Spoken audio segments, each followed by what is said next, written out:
From A&E, this is Biography.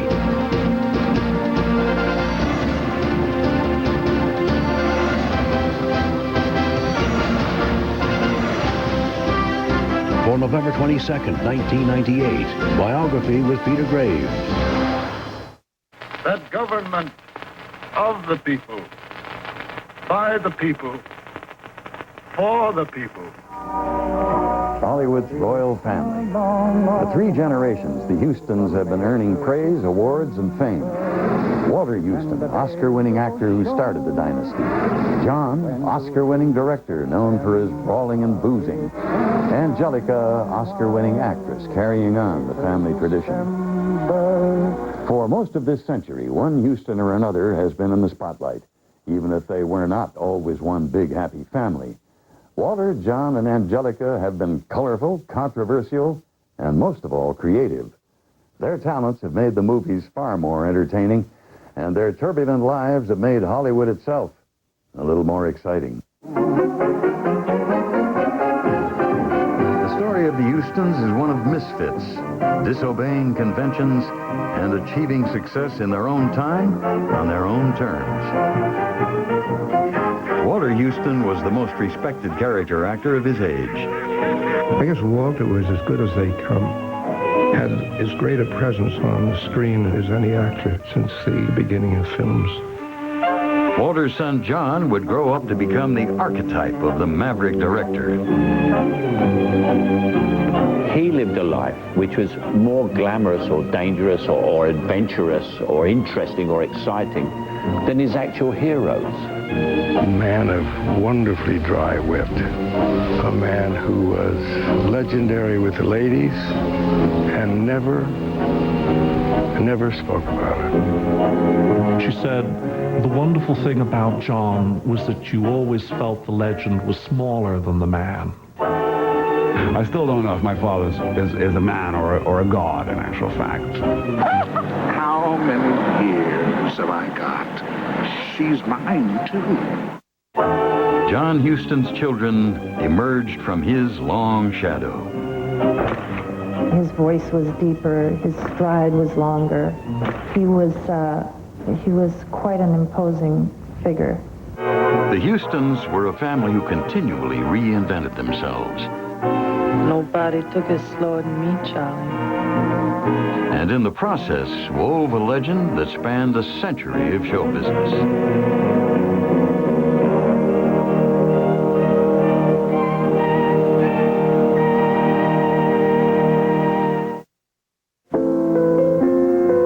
Walter Huston would end his life as America's greatest character actor.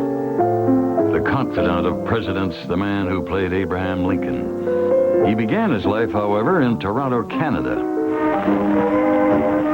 His parents, Elizabeth and Robert Huston, were the children of Scotch-Irish immigrants. They were good-natured, quiet folk. Robert made cabinets. Elizabeth looked after the kids. On April 6, 1884, they had their 4th and final child. They named him Walter. The boy loved the raucous energy of the downtown variety shows. He and his buddies would recreate their favorite bits in a barn for the neighborhood children. He loved the theater. He just loved to show off. Of course, when he was about 18 or 19, he played more old men than he did young ones. As a teenager, Walter knocked about Canada's vaudeville circuit. It was low pay, but high adventure. His parents pressured him into finding more gainful employment, but he always returned to the stage. My father's whole approach to his profession, acting, was so simple and so direct and so true. There was that rare quality of humility in everything that he did. He was never trying to project himself, never trying to shine as Walter Huston.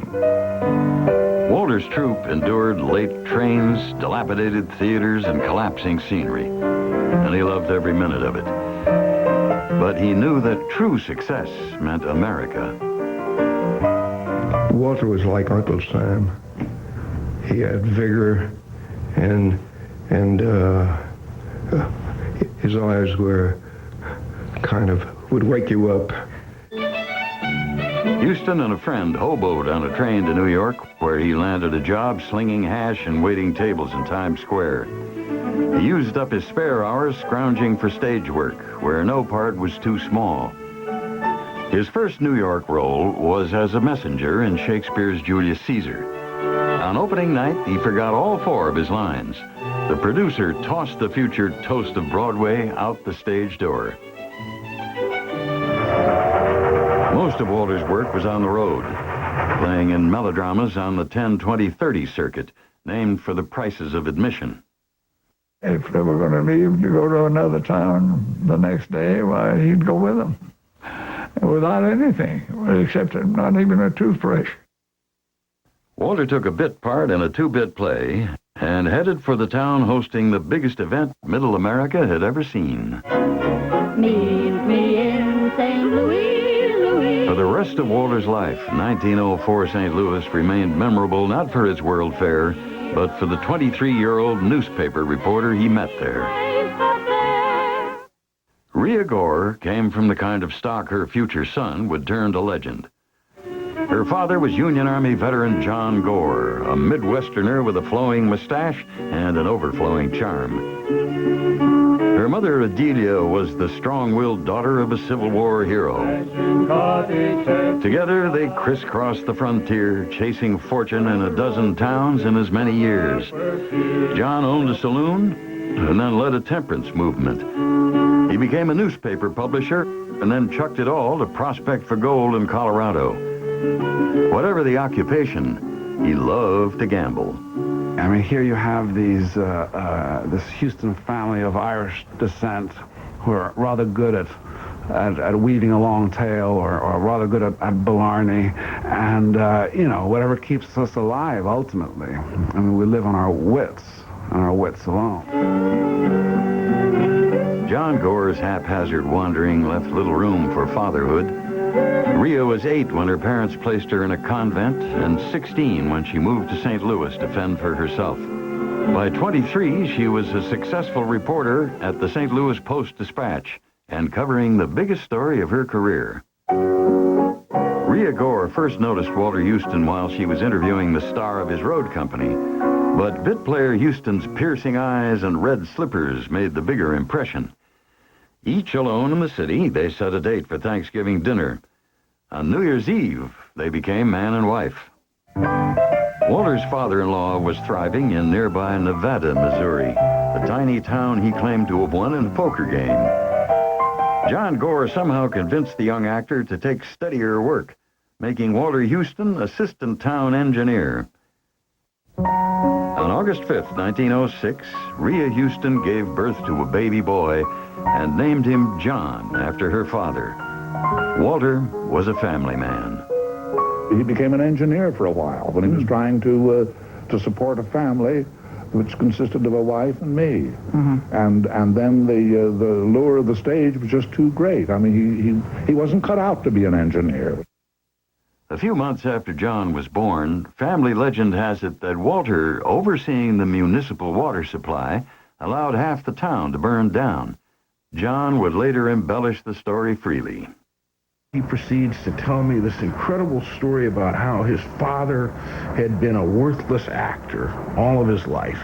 He had sold all the water so that he wouldn't have to get a job, so he could continue his career as a thespian, He's saying, my first recollection of life is that the glow of that town burning to the ground, and them coming after us with tumbrils and torches and tar and feather and ropes. There is no official record of any such fire, but it was the spark that ignited the Houston legend, a legend that would become one of the great chapters in American show business. You are watching the Houstons on Biography. I had questions about investing, and nobody would answer my questions. And then one day my friend was telling me about stocks and that she wanted to start a stock group. We go to the meetings, we talk about everything, children and parenting and politics. And then we talk about which stocks look good. And I come home and say, okay, let's do this with the girls' money. Let's invest in this stock. This looks the best to me. And we learned about it on Schwab.com, right? So you can go to college. The amazing Wizard rotary tool. The Wizard removes grout. And you can engrave your stuff. It can sharpen your tools. For detail work, there's the flex shaft. Dream device sculpting. The Wizard has 25% more torque.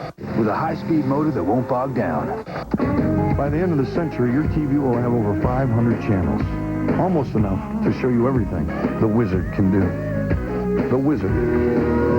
The tool that knows no limits. Built by Black & Decker.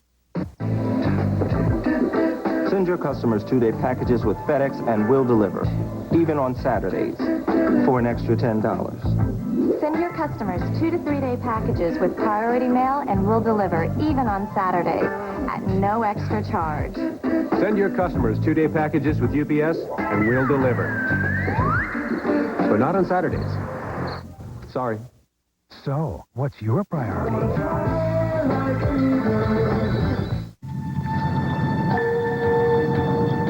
Showtime.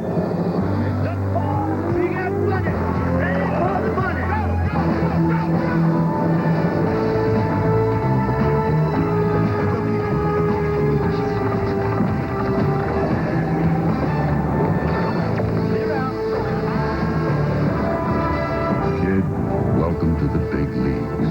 Introducing the new Energizer Advanced Formula. No battery lasts longer. Toy drum set, $18 over internet.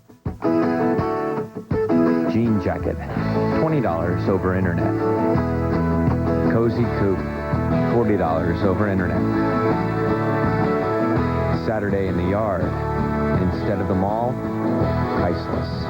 There are some things money can't buy. For everything else, there's MasterCard. It's the way to pay on the internet. Get started at excite.com. A&E's look at the Hustons continues on Biography. John Huston had a lifelong love of animals.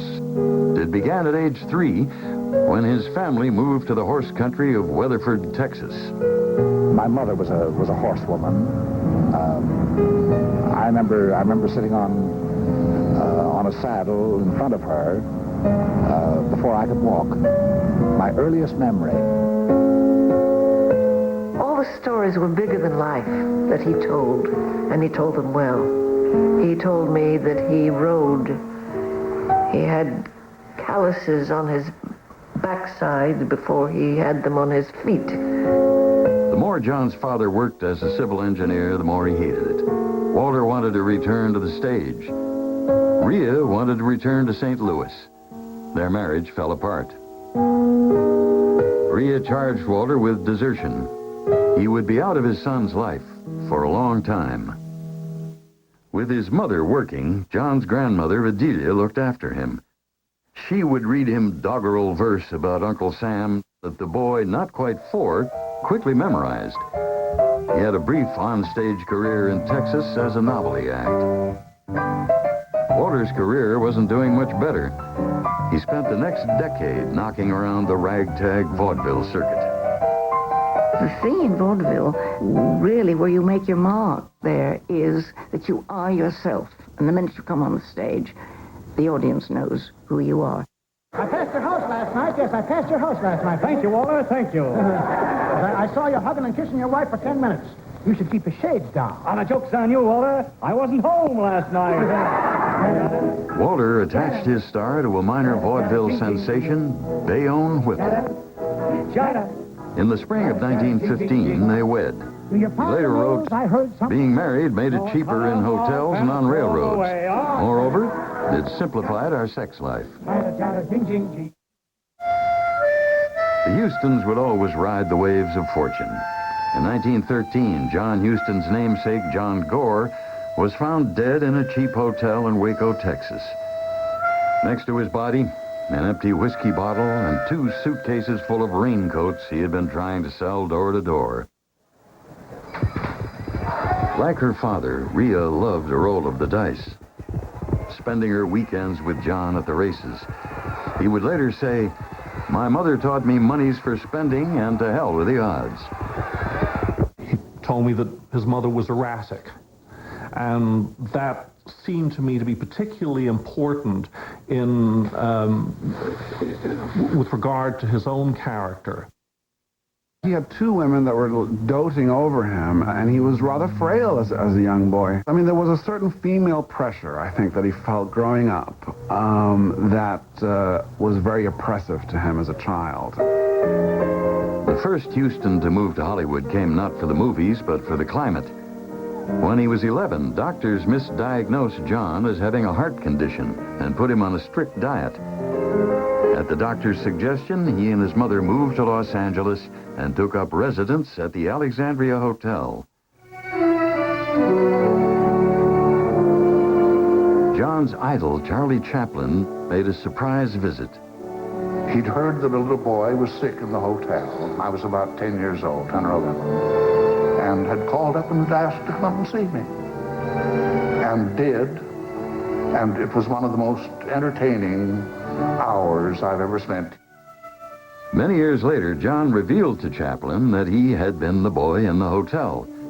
Chaplin stiffened with embarrassment and walked away.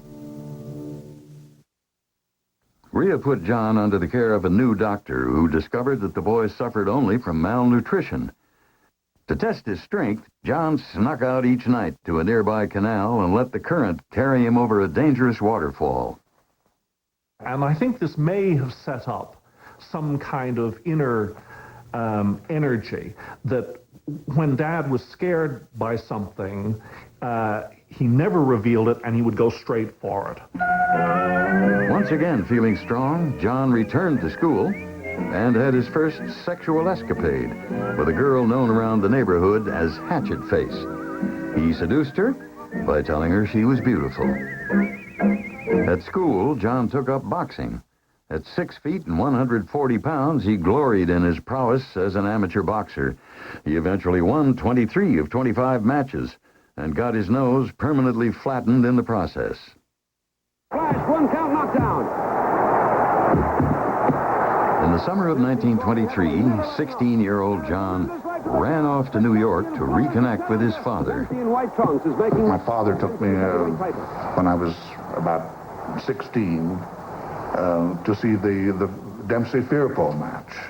When I suppose to this day it's regarded as the greatest heavyweight fight of all time. There was never a blow struck that a man didn't go down, one or the other, and so on. On the few occasions that I heard Dad talk about his relationship with Walter, he or others always spoke of it as being fraternal. It was almost like they were brothers. Painter George Bellows immortalized the fight on canvas. The early 20s was an exciting time to be an artist, and John, who had a talent for painting, joined the Art Students League in Los Angeles. A paintbrush quickly replaced the punching bag. His father, pushing 40, was also seeking a more artistic outlet and found it in the legitimate stage. After spending half his life in vaudeville, Walter had the savvy and the maturity to breathe life into his theater performances. He finally got his big break as the gnarled 70-year-old patriarch in a new play, Desire Under the Elms. Everyone was so drawn to this new playwright, Eugene O'Neill, and Walter was recognized for the extraordinary ability that he had. He was just brilliant in that voice, which was sexy, exciting, provocative, just very beautiful. Desire Under the Elms opened to immediate acclaim.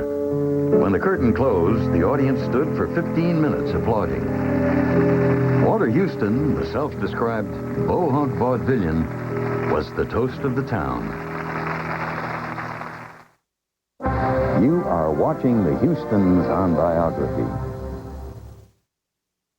Strength, knowledge, and experience.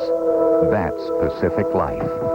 For more than 130 years, Pacific Life has provided insurance and investments that protect families and help build assets. Our family of companies has helped thousands of businesses and millions of individuals reach their financial goals. You knows the power of the Pacific. Pacific Life. It began as the product of meticulous Japanese design, but it was sent to Europe for finishing school. It was tested on Austria's Alpine roads, refined on Germany's autobahns, and chased on England's racetracks. Now the car that's proven itself in Europe is crossing the pond. Introducing the all-new Infiniti G20. Born in Japan, educated in Europe, now available in America. Christianity, the first 1,000 years. Next Sunday at 9 Eastern, 10 Pacific on A&E. The cleanliness and friendliness of Shiloh Inns. As the largest independent and privately owned hospitality company in the western United States, Shiloh doesn't have to pay costly franchise fees. So we can pass the savings on to you, our guests, with better service, better rooms and suites, and better rates to save you money. Come experience the affordable excellence of Shiloh Inns whenever you travel for business or pleasure across America's western states. Shiloh Inns, affordable excellence. It's the time of year when meals become celebrations, occasions to be shared with family and friends. And whether you're planning a feast for 20 this Thanksgiving or a quiet dinner for 2, your neighborhood QFC has everything you need to make your holiday meal special. All natural Jenny O fresh grade A turkeys are just 85 cents a pound. And a 10-pound bag of U.S. #1 russet potatoes is only 57 cents. Holiday shopping at QFC. You know it's going to be good. A&E's Look at the Houstons continues on Biography. By the mid-1920s, Walter Houston had transformed himself into a serious dramatic actor. A rare achievement for a man who had spent 2 decades on the fly-by-night theater circuit. First time I went to the theater, and I was so thrilled because when it opened, there was just Walter Houston on stage with his back to the audience. And the one thing that I'd heard about theater, even as a child, is you never turn your back on the audience. And it was so eloquent. I've never forgotten it. At the age of 18, John Huston moved to Greenwich Village and into a walk-up above a speakeasy. Well, John always followed his father. When his father became a real honest-to-God actor, Walter would be with him all the time. Walter's salad days had been full of adventure, and John wanted the same. He set off for Mexico City and got an appointment in the cavalry. There he discovered the bullfights, poker, and tequila. I mean, look what all he did. He was in the Mexican army. He has his nose broken as a bullfighter. I mean, it's the most colorful life anybody could have. John's mother, Rhea, demanded that he return to Los Angeles, which he did. There, on a lark, he proposed to high school sweetheart Dorothy Harvey. She accepted. Walter's wedding present was a $500 check, which John promptly spent on a chandelier. Money burned a hole in his pocket. He couldn't get money. And he never knew how much he had.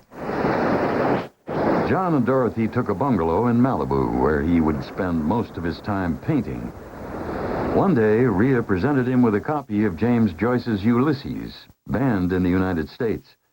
Upon reading it, John said, doors began to open. Through his father, he sent a short story to H.L. Mencken, who published it in his magazine, American Mercury. He said that he lost his soul when he gave up painting, which of course he didn't, but what he probably meant was that essential part of you that's so important and that you should keep contact with was probably lessened to a certain degree. On Broadway, George M. Cohan had cast Walter in Elmer the Great. The show toured the country, including Chicago, where an actress, Edith Luckett Robbins, joined the troupe. My mother was an actress and was in several plays with Uncle Walter. You must understand, when I say Uncle Walter, he was not my real uncle, but that's, you know, one of those terms that you use when you've known somebody 1,000 years. By this time, Walter had outgrown his marriage to Bayonne Whipple. He now had eyes for an actress who had played his girlfriend in Elmer the Great, Nan Sunderland. She was very nice. She was not as outgoing as he was. He was very gregarious, and nothing made much difference to Uncle Walter. While Walter's uptown life was flourishing, his son's fortunes were less certain. John and Dorothy moved to New York, where he tried newspaper reporting and was fired. He wrote a successful marionette show based on the ballad Frankie and Johnny and was paid $500. He promptly got into a crap game and ran his earnings up to $11,000. Being a gambler, of course, gave him the instinct to take a chance, and I suppose a gambler can convince people before he goes to the table that he's going to win, as he's convinced himself.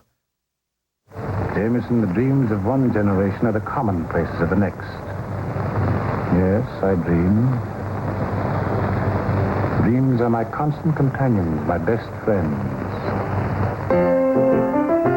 Walter Huston had a strong voice, the kind the talking pictures needed. He wanted to stay on the stage, but the studios kept upping their ante until he finally gave in. In 1929, he traveled to California to film The Virginian. For Walter, it was easy money, but it wasn't real acting. He was the first of many Hustons to look at Hollywood as a paycheck more than a calling. The Canadian actor's first serious role came in D.W. Griffith's Abraham Lincoln.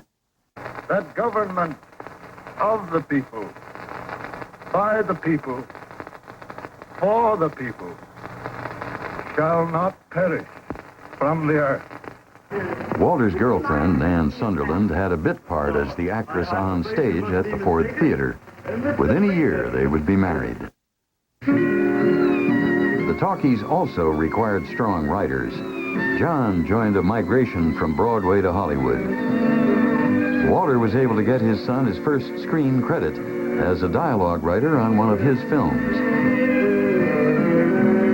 At night, John fell in with the party set, abandoning his wife, who slowly drifted into alcoholism. John had a reputation for indulgence as well. In February of 1933, he was arrested in a drunk driving accident with his companion, actress Zita Johann. Walter had removed himself from the movie colony high life and built a log cabin estate near Lake Arrowhead, California. That was really Nan's doing. She was the one that didn't like Hollywood. And Walter didn't particularly like Hollywood. He liked her idea of building a home in the mountains. To pay for it, Walter appeared in 11 movies in 2 years, and some roles allowed him to shine. In Rain, he played the tortured preacher with eyes for a harlot. This is your chance, Sadie Thompson. If you will accept your atonement without resentment or grief, the way will be found for you. What have I to atone for? Your life. Mr. Davidson, why do you worry about me? It is my business to show you the way to redeem it. What's the second choice? Destruction. 6 months after his drunk driving arrest, John was involved in another car accident in which he killed a pedestrian on Sunset Boulevard. John never drove again. I see that was an accident. He was drunk. And none of us ever talk about it. And he never mentioned it either. We just... Helped by Walter's behind-the-scenes damage control, John was officially exonerated by a grand jury, but he had become a Hollywood pariah. The original goals that I had set for myself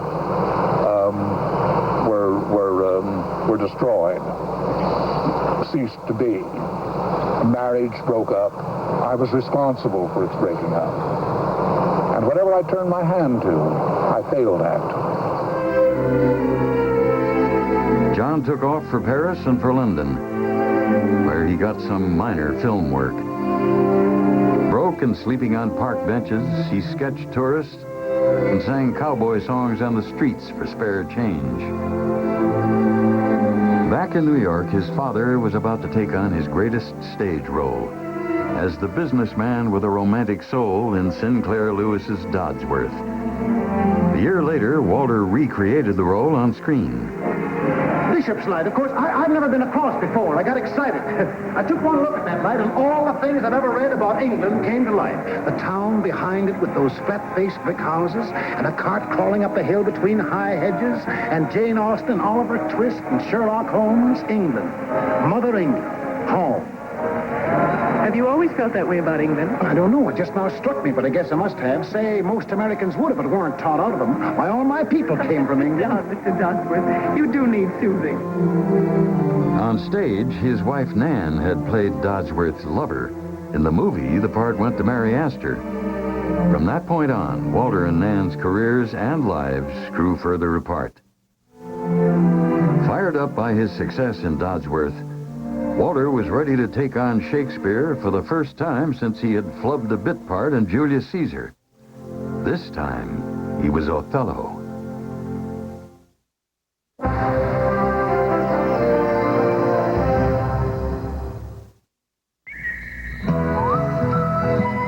Chili's Ranch Hand Filet, slow grilled over an open flame for a real outdoor flavor and placed on awesome blossom strings, only at Chili's. Coolness, lasting freshness. Cert's Cool Mint Drops.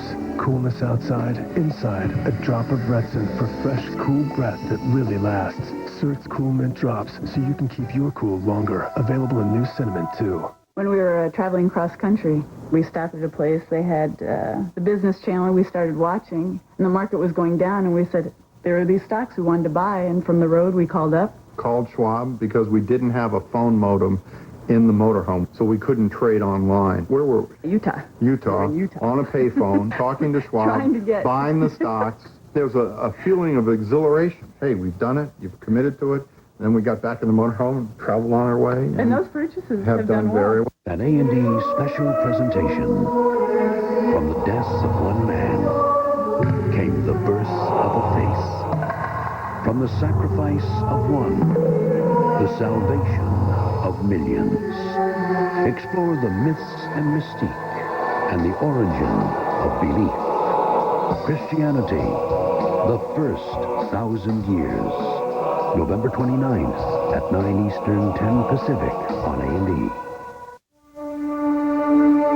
The new Acura RL has distinctive styling to appeal to your elegant side.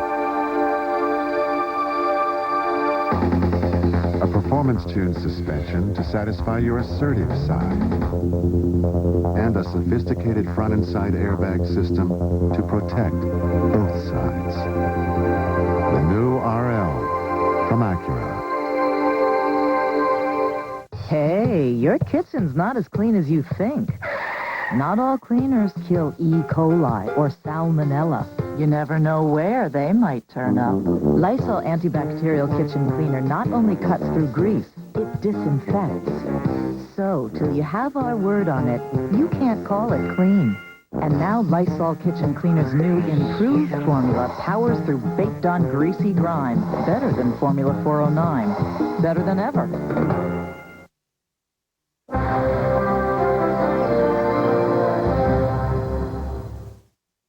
You know, that man Shakespeare, he knew his golf and his golfers.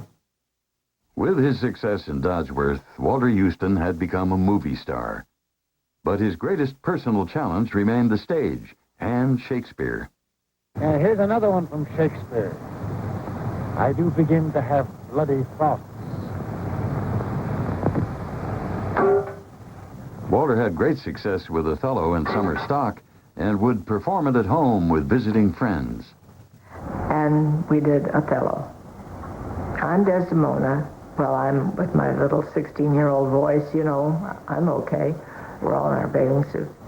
But Uncle Walter, he changed from being Uncle Walter to a man with dark skin and curly hair and the gold earrings. I mean, he was Othello. Expectations for Walter's Broadway debut of Othello were sky high. He regarded the performance as the pinnacle of his career, and he funded much of the production himself. In the audience at the New Amsterdam Theater that night was his son, John. John waited all night for the reviews, got terribly drunk, and then saw in the morning that this was going to be a disaster and thought he'd be that one who'd have to tell his father about it. So he went up to his room and knocked on the door. And he heard this strange kind of sound inside, and as though somebody was laughing. And finally his father opened the door, and all the newspapers and the reviews were spread out on the floor. In other words, the man had been contemplating his own demise, you know. And he was crying, but crying from just laughter. He'd been laughing and laughing, and the two of them fell down laughing at the absurdity of it all. He knew that fate is always going to kick your ass, and loved that idea.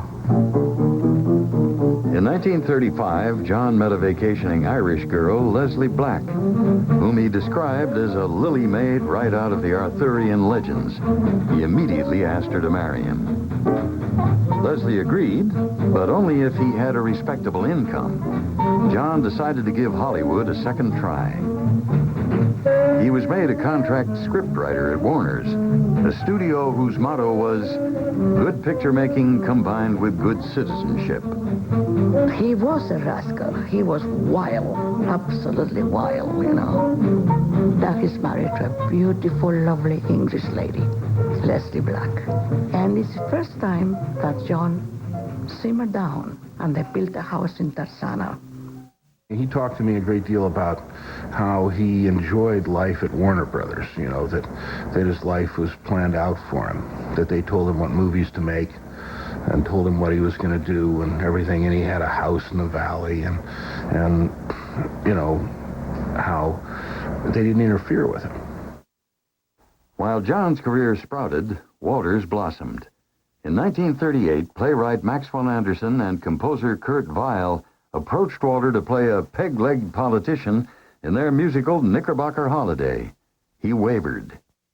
And he said, well, what do you think, Nancy? And I said, oh, no, Uncle Walter, no. I think it's very wrong for you. But Weill convinced Walter by writing him a showcase song. But it's a long, long while from May to December, and the days grow short when you reach September. Well, of course, it went on to be this tremendous success. And he sent me a record of September songs, and then he sent me a book.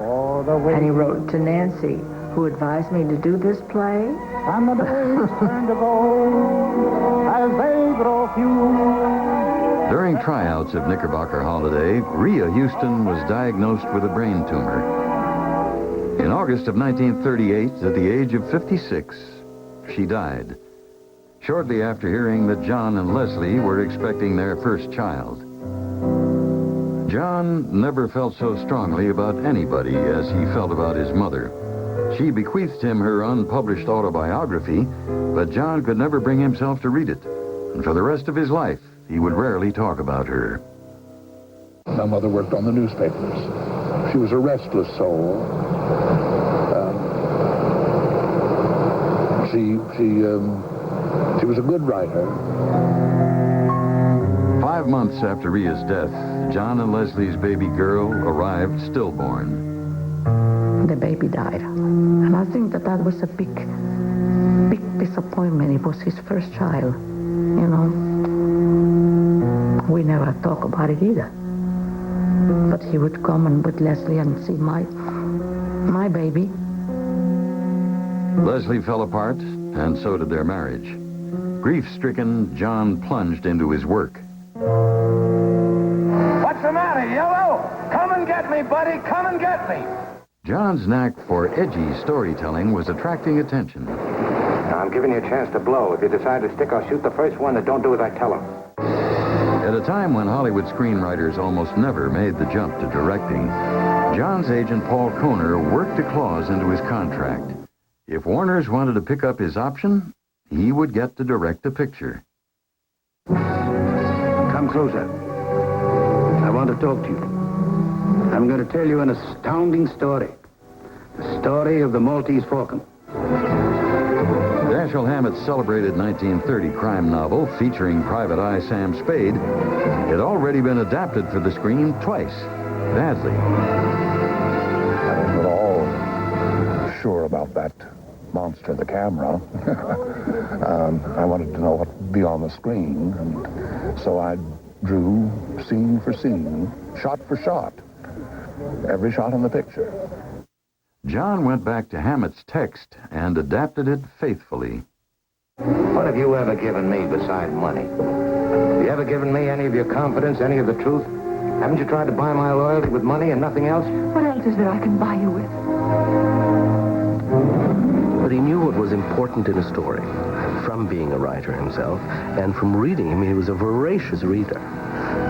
And from listening to stories and therefore having a sense of what appeals to people, what makes people go like this rather than like that, you know? I mean, that was instinctive with him. For good luck, John even worked in a bit role for Walter. I think, again, he fell into all that because of his father. So road was open to him.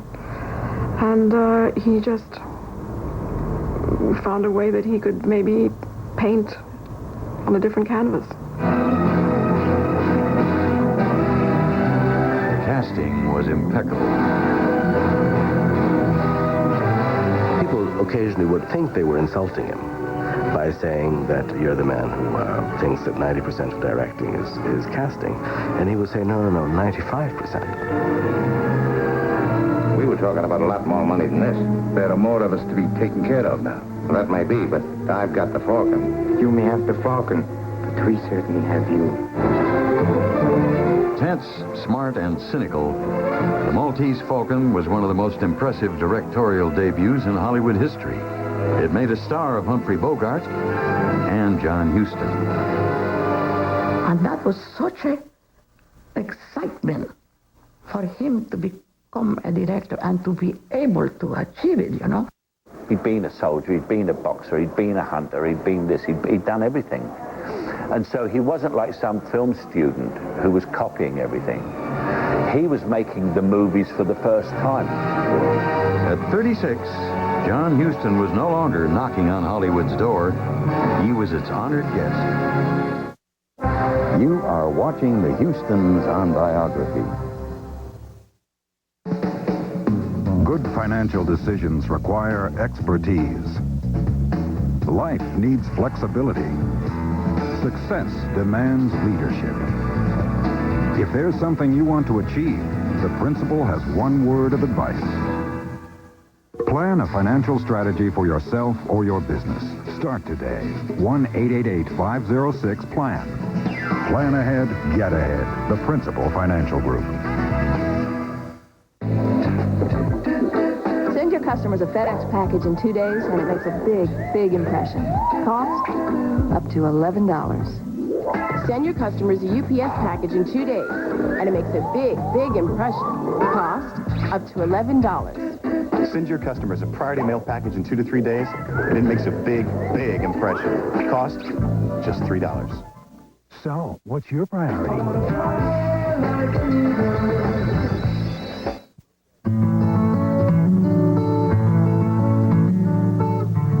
During the first 30 years of your life, you stand in line for 8.5 weeks. But when you fly British Airways business class to London, a fast track speeds you through immigration. That's why Mike Doyle's favorite airline is the world's favorite airline. Need a new look?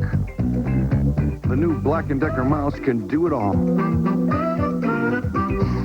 It sands surfaces, corners, along with tough-to-reach areas. It also scrubs, removes, and polishes. It's a whole new breed of tool. The amazing new mouse. Every house could use a mouse. Built by Black & Decker. Toy drum set. $18 over internet. Jean jacket, $20 over internet. Cozy coupe, $40 over internet. Saturday in the yard, instead of the mall, priceless. There are some things money can't buy. For everything else, there's MasterCard. It's the way to pay on the internet. Get started at excite.com. Bring lots of corn for popping, because this is one Christmas spectacle you won't want to miss. Join A&E in a very special presentation as Keith Lockhart conducts the Boston Pops, a show that'll razzle you and dazzle you. So see them singing, swinging, and ringing to the tune of all your holiday favorites in the greatest Christmas ever, Holiday at Pops. Thursday at 9 Eastern, 6 Pacific on A&E.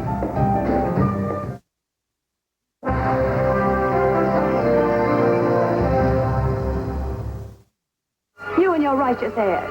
Why don't you go back to Roy where you belong? She's just fool enough to have you. John Huston was now on Hollywood's A-list, and he had access to Warner Brothers' biggest stars. His second film was lackluster, but his affair with Olivia de Havilland was anything but. It was the last straw for his long-suffering marriage. I was very angry at him. As a matter of fact, I didn't speak to him for a couple of years because I love Leslie, like Leslie very much. And there he comes with Olivia de Havilland. He was from that era when men really had no use for women except for sex, you know, and they were sort of fascinated by their conversation occasionally. I mean, he was a true male chauvinist pig, you know, and loved it. Walter, unlike his son, kept his affairs relatively discreet. Walter was very much an easy lay. He stayed by his wife, Nan, though the ongoing success of his career left her behind. She became increasingly unstable. Walter's work provided solace. He displayed his almost frightening versatility in movies like The Devil and Daniel Webster and Yankee Doodle Dandy, playing George M. Cohan's father. With America's entry into World War II, Hollywood was producing patriotic fare. John preferred a more direct approach.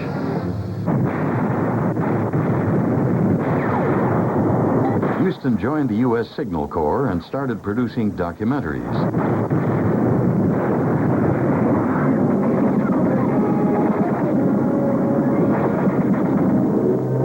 Agonizing and unrelenting, this greatest of all combat documentaries was initially banned by the War Department for its anti-war sympathies. Huston replied, "If I ever made a picture that was pro-war, I hope someone would take me out and shoot me." One night, he was drunk and he started crying when we were watching it. Because we watched it a couple of times. And he started crying because he remembered that people had been killed, people he knew making it. Shell-shocked but glad to be alive, John took a break from the war. He returned to New York, where he met and promptly fell in love with Marietta Tree, who was unhappily married to a stockbroker. Marietta was to become one of New York's most prominent socialites. The friendship which grew out of their affair would last a lifetime. Dad adored her. I'm sure the fact that they were so close must have had something to do with the fact that they'd never gotten married. This hospital is one of the many for the care and treatment of the psychoneurotic soldier. John's final wartime documentary, narrated by his father, recorded the rehabilitation of emotionally distressed veterans. He was interested in the real rather than make-believe. He hated melodrama. He hated lots of things that had nothing to do with reality. I mean, after all, he'd been a documentary filmmaker during the Second World War and had made extraordinary films and had seen, people had been in the midst of people getting quite literally blown to smithereens around him. And so make-believe entirely for its own sake was of very little interest to him. Film critic James A.G. wrote of this period, "Many gifted people grew greatly during the war. From now on, we shall see what they can do with this new maturity." John was despondent that Marietta Tree had turned down his marriage proposal. Back in Hollywood, he took up with actress Evelyn Keyes. If a woman hasn't heard John saying what I'm about to say to you, they haven't lived yet. He said, "How would you like an adventure?" One night they had dinner at Romanoff's, the popular celebrity watering hole. I don't know what possessed me, but I said, "Let's get married." And he blinked, and he said, "Why not?" Mike Romanoff, the owner of the restaurant, rushed home to get a wedding band someone had lost in a swimming pool. A stunt pilot was hired to fly the couple to Las Vegas. The honeymoon, however, was a short one. John's home was surrounded by stables and full of his favorite animals. Evelyn was allergic to all of them.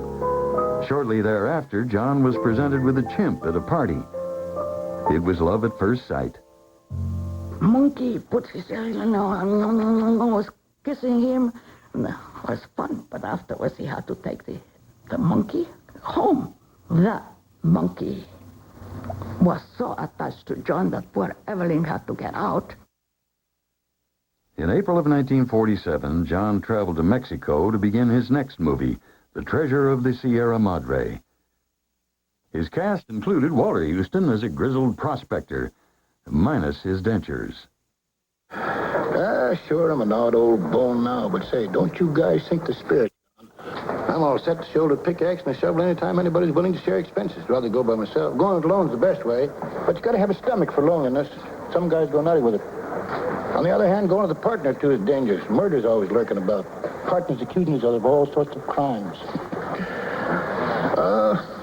As long as there's no fine, the noble brotherhood will last. But when the piles of gold begin to grow, that's when the trouble starts. I remember Walter sitting, the canvas chairs you sit in on a set. Well, there they were in the middle of Mexico, sun streaming down and flies, and Walter, with his marvelous voice, said, "Acting is just not supposed to be done outdoors." Many years ago, I raised a son, and I said, if you ever become a director or a writer, please find a good part for your old man. He did all right. For Sierra Madre, John Huston won Oscars for directing and writing. Walter later wrote his son, "From now on, I just want to make one movie a year, with you." Another Oscar winner that year was Claire Trevor for her supporting role in Key Largo, also directed by John. I won't let you go without me. You got to take me. You got to. You got to. His next film introduced a new genre to American movies, the hard-edged crime caper. It also introduced a new starlet. John had moved apart from Evelyn and was now living with the model and ballerina Ricky Soma, who had come out to Hollywood to screen test for David Selznick. Mom was, after all, 19 years old, and here she meets this man who's 44 years old, who's congenitally unfaithful, and because she's a formidable character herself, she thinks she's going to tame this animal. In April 1950, John planned a big birthday party for Walter. Suddenly taken ill, his father expressed his regrets. The party proceeded, but John went to Walter in his suite at the Beverly Hills Hotel, and there found him gravely ill. He was dying out here at the Beverly Hills Hotel. He called my father, who was in Phoenix, and asked him to come, which of course he did, but it was too late. His father was his idol. I think he would have loved to have emulated his father and pleased his father, which of course he did. Couldn't have done more as a son to please his father than John pleased Walter Huston. Walter Huston died the night of his 66th birthday of an aortic aneurysm. But it's a long, long while. That evening he died, and it was terrible because there was the birthday cake saying, "Happy birthday, Dad." in the room, you know. Oh, it was awful. And I'm not quite... 9 days after Walter's death, Ricky gave birth to John's first child, Walter Anthony Houston. Have a little money. And I felt that Walter was something extremely private to him. And the days dwindle down to a precious few. September, November, and these few precious days I'd spend with you. These precious days I'd spend with you.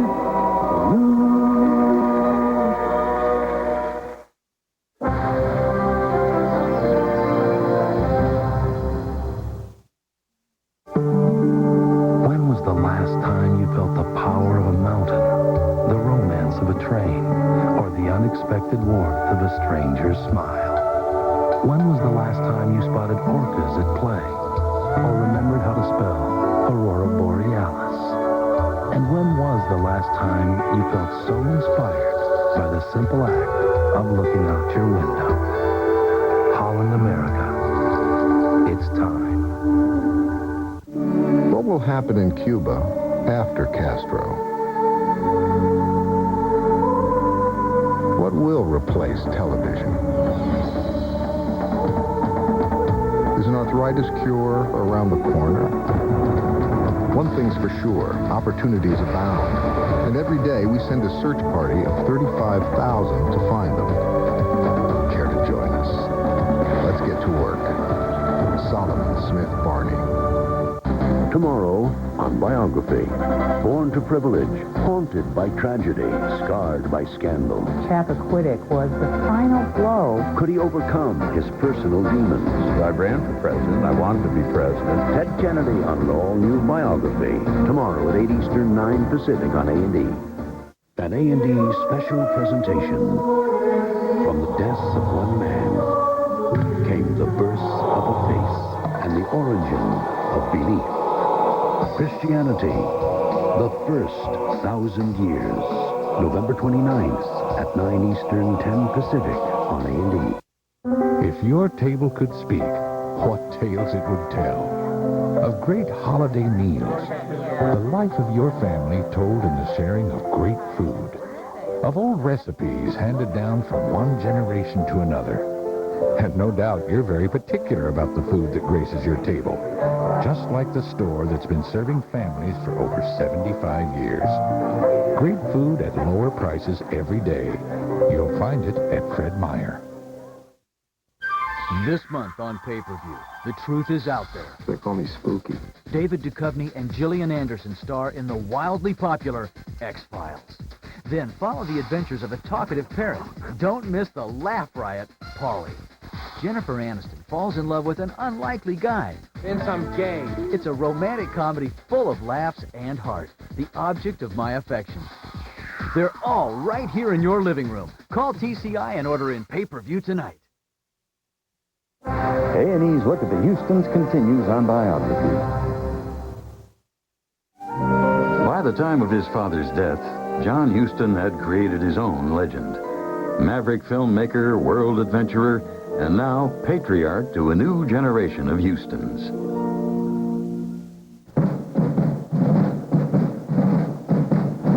John began a movie that summoned up stories of his great-grandfather, the Civil War hero at Chancellorsville.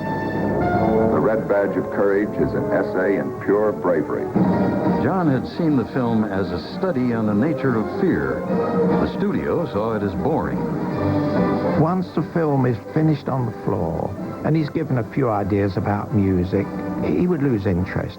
I don't think he ever went to a premiere of any one of his films ever. I'm not even sure that he saw a final print of any of his films. To my knowledge, he didn't.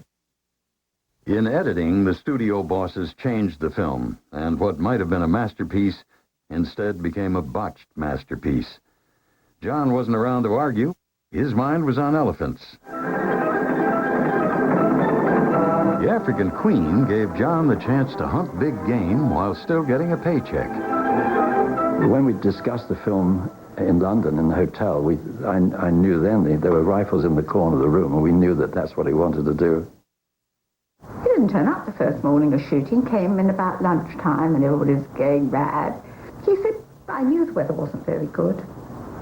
He was looking for elephants, but didn't find any. He was looking for elephants. There weren't any around there, but anyway, he was looking for them. You promised you'd go down the river. There's death a dozen times over down the river. You promised. Well, I'm taking my promise back. On the first day of shooting, Hepburn's performance as the spinsterish companion to Bogart's river rat wasn't going well, until John suggested she play the part as Eleanor Roosevelt. I suppose I was in your way going down the rapids. Then what you said to me back there on the river was a lie about how you never could have done it alone and how you lost your heart and everything. You liar. Hepburn later wrote, "Goddamnedest best piece of direction I ever heard." Most of the crew got dysentery from drinking water contaminated with hippo droppings. She had a bucket by the side just out of shot. In between takes, she'd be vomiting in the bucket. And I was worried because her face was getting quite green, which even Technicolor would have a job with at that time. John and Bogey were fine. All they drank was scotch. Screenwriter Peter Vertel was brought in for rewrites. 2 years later, he wrote a damning, thinly disguised novel about John, the director. Huston professed to enjoy the book, saying, "Nothing succeeds like reputation." During John's long absence, Ricky gave birth to a daughter, Angelica. John was rather hard on his women, and I don't think he treated Ricky as nicely as he could have done.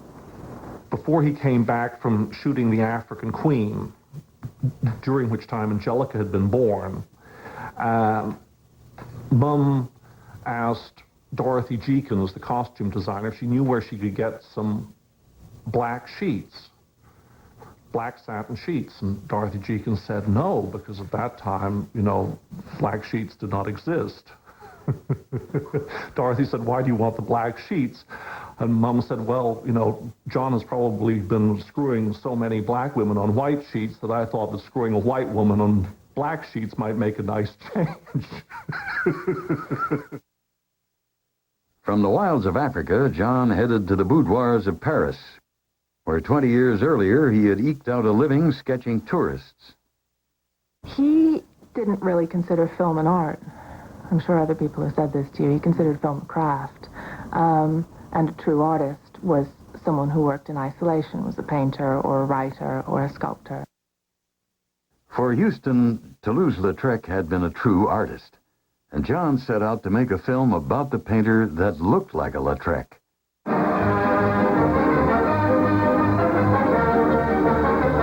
Huston and cinematographer Ozzie Morris wanted muted pastels instead of garish Technicolor. But when John arranged a test screening for Technicolor executives, they were outraged. And he turned to me and he said, "What do you think, Oz?" So I said, "Well, John, I think we're doing the right sort of thing." He said, "So do I." So he said, "Gentlemen, f*** you," and we walked out. During filming, John fell in love with one of his actresses, Suzanne Flan, and considered divorcing Ricky. Now, it was subsequently brought to light that all his salary that he earned on Moulin Rouge went in paintings which he gave to Suzanne Flan. By 1952, John's carelessness with money had left him with a mammoth tax bill. His managers advised him to take residence abroad. He settled on Ireland. Tell us what attracted you to this country in the first place. Well, the beauty of the country, goodwill and high spirits of the people, and the horses. In 1953, John bought a sprawling 18th century estate in County Galway, Ireland. It was called St. Clarence, and it would be his family's home for the next 20 years. When he came here first, it was derelict. And and I think he bought it for around £4,000 or £5,000. And in the first year, I'm told he spent £150,000 repairing it. He was respected by all the local Irish gentry, drank hard, as they did, and played backgammon at night and all that. He always lived hard and, as he would put it himself, high on the hog. Always lived high on the hog, kid. High on the hog. John's next adventure in movie making took him to Italy with old friend Humphrey Bogart. Beat the Devil was as plotless as it was fun to make. It did boast snappy dialogue, courtesy of writer Truman Capote. What, do you remember I said it? I said we ought to take a plane. Time. What is time? Swiss manufactured, French ordered, Italian squandered, Americans say it is money, Hindus say it does not exist. You know what I say? I say time is a crook. Beat the Devil was a box office bomb, but later became a cult favorite. Huston returned to Ireland and the classics, filming Herman Melville's masterpiece. To chase that white whale on both sides of land and over all sides of earth till he spouts black blood. Every day was a disaster. You know, we'd bang something and the weather was terrible and we lost the whales. John had wanted his father to play the obsessed Captain Ahab, and now Gregory Peck had the role, for which many felt John Huston was perfect. To the actors, he was the wily and domineering captain. He wasn't somebody who believed that he had to explain all his maneuvers. So you'd find out that you'd been manipulated in a certain way. And of course that had a negative side and a positive side, because there's a difference between manipulating an actor for 2 or 3 months and manipulating your family for their entire lives. Shortly after the film's release, Humphrey Bogart died of throat cancer at the age of 57. John delivered the eulogy. In truth, he was a very sincere, a deeply humble man, faithful to his work, his friends, and finally, his family. For 2 decades, Bogart had served as Huston's hard-boiled alter ego. His death ended one of the great partnerships in Hollywood history. It also ended one of the few close personal bonds that Huston would ever make. In the late 1950s, John Huston directed 5 films in 5 years in 5 countries. The pursuit of the good life mattered more than high art. But in 1960, Huston began directing his first film in America in a decade. It was written by America's leading playwright and featured some of Hollywood's biggest stars and 2 of its frailest egos. You are watching the Hustons on Biography. What do dry, sore throats want? Bathe me in herbal goodness. Comfort me with the flavor of fruit juice. Soothe me with new Celestial Seasonings Herbal Throat Drops. What you do for you. Thank you. Chili's Ranch Hand Filet. Slow grilled over an open flame for a real outdoor flavor. And placed on awesome blossom strings. Only at Chili's.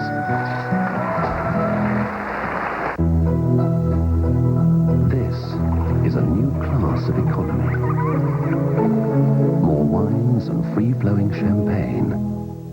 More comfortable seats. And Crisworld, the biggest show in the sky. Singapore Airlines' new economy class. Now, more than ever, a great way to fly.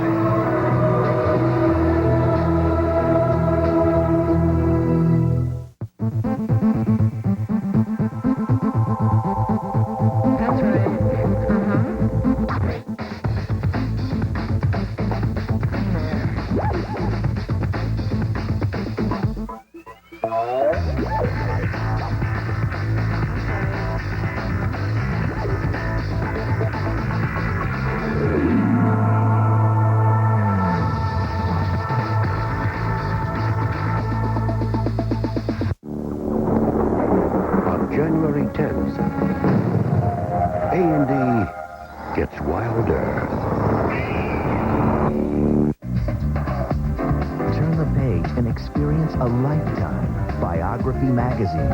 Defining moments. Intimate details. Biography magazine. Every life has a story. I often get asked, what type of investor am I?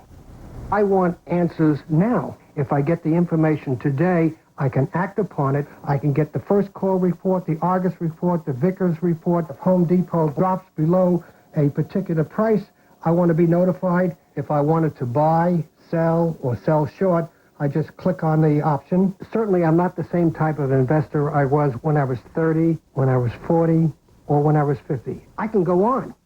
The amazing Wizard Rotary Tool.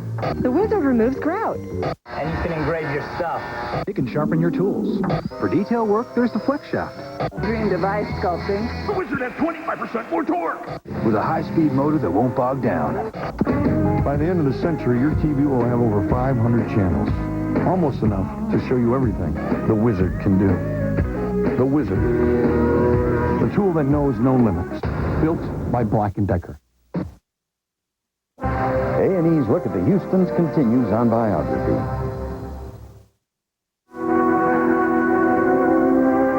The Misfits was the story of Mustang cowboys in the back country of Nevada. It attracted an extraordinary cast and extraordinary attention in the press. In 1960, Clark Gable at 59 was still the aging king of Hollywood. Montgomery Clift was battling back from a disfiguring car accident 4 years earlier. And Marilyn Monroe, her stardom on the skids, was pulling apart from her marriage to misfit screenwriter Arthur Miller. And I would say if she showed up, it was normally about 4 o'clock in the afternoon when we'd been there since 6:30. And it was killing everybody. And she had taken 2 doses of sleeping tablets, 2 overdoses, which landed her in the hospital. While Monroe recuperated for 2 weeks in Los Angeles, John relaxed in the hot Reno sun. A local Indian tribe gave him the honorary name, Long Shadow. The Misfits would be the last film for both Monroe and for Clark Gable, who collapsed of a heart attack just days after the production ended. Some in the Hollywood press blamed John's roughshod direction for his death. I tell you truthfully that you came closer to the wild horses than Clark Gable. The Misfits was a troubled production and an artistic success. But John's movie-making jaunts had kept him far away from his new family and from his wife. We go up a little staircase, and there is the most beautifully furnished apartment. And there's Ricky. And it's obvious to me she's living there, and he's in the main house. I can't believe a man could treat a woman like that, but that's the side of John. Totally unpredictable. I'm a sybarite on occasion, such occasions as this, but don't get me wrong, I can be an ascetic also. I'm trying to live life as best as I possibly can. Get everything out of it that I can up until the moment that my number is called. When he was at St. Clarence, John lived alone in the main house, often entertaining visiting dignitaries and artists with lavish meals and fine wines. I said, where did it come from? He said, from the cellar of the Tsar Nicholas II. So I went back to him. I said, John, you really shouldn't have opened that, for us. And he said, let me tell you, son, there's no such thing as a special occasion. Every occasion when you're with your friends is a special occasion, and you always bring up the best you have. John's children, Tony and Angelica, lived with their mother in a separate, small house. I think he liked what was adult in children more than what was childish in children. No, he wasn't much one for baby talk. Angelica was a toddler at the time, probably maybe 2 years old. And her nanny was giving her a bath, and Dad appeared in the doorway with a martini in his hand, eating something. And she said, "What are you eating, Daddy?" And he said, "It's a jalapeno pepper, honey." She said, "Is it good?" And Dad said, "Yes, it's delicious, honey." "Can I have a bit, Daddy?" "Sure, honey." And he hands her the jalapeno pepper. Apparently the screams that came from Angel at that time were, her mouth was on fire. In 1962, Ricky moved to London, taking along Tony and Angelica, who she enrolled in a convent. From then on, the children saw their father at St. Claren's on holidays and summer vacations. I think why my relationship with John lasted, I never got too close to him. That was the danger. I saw people destroyed who got too close to him, and he didn't want them close, and he ditched them. John had been fascinated by psychoanalysis since the war. He commissioned the existentialist Jean-Paul Sartre to write a screenplay about Sigmund Freud. For his star, Huston chose Montgomery Clift. He said that he didn't know that Monty was homosexual. Not until we got to Freud. He didn't realize it. John also didn't realize that the actor was in dire physical and emotional straits. He hectored Clift constantly and blamed him for the film's financial problems.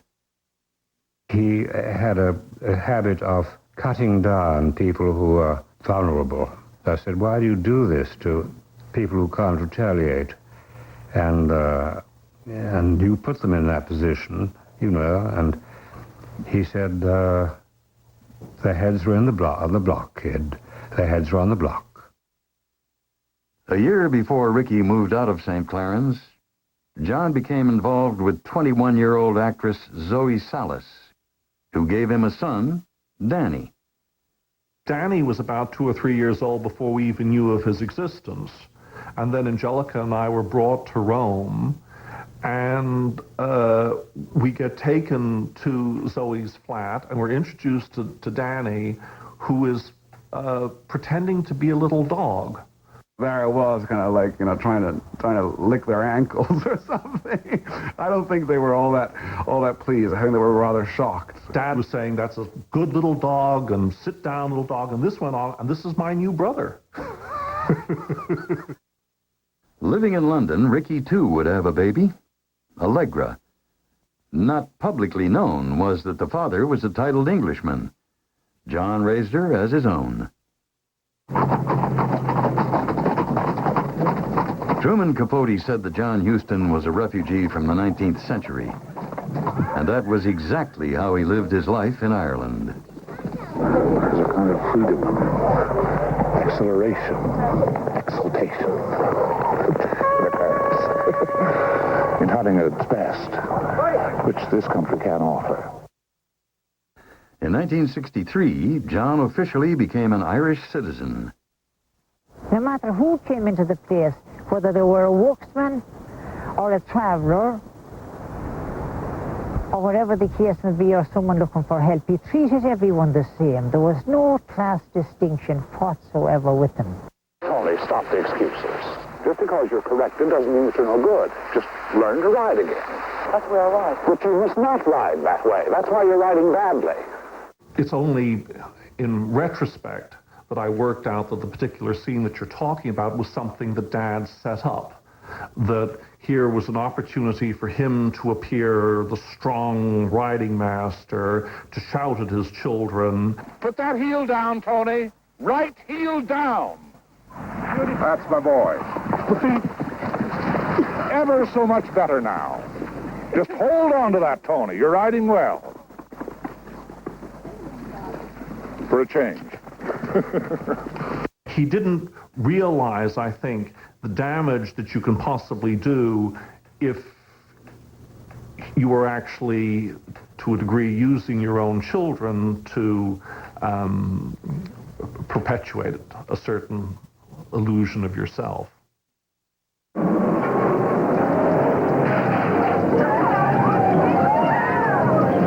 For Night of the Iguana, John returned to a world where his power was absolute and his identity clear-cut. Among the cast members and their friends were so many tangled love affairs that John kicked off the production by presenting each of his stars with a gold-plated Derringer. Commented his producer, John just loved the idea of making a picture with all these neurotic people. All women, whether they want to face it or not, want to see a man in a tied-up situation. Oh, yeah. John was a self-professed atheist. His next project, The Bible, would become his most commercially successful film.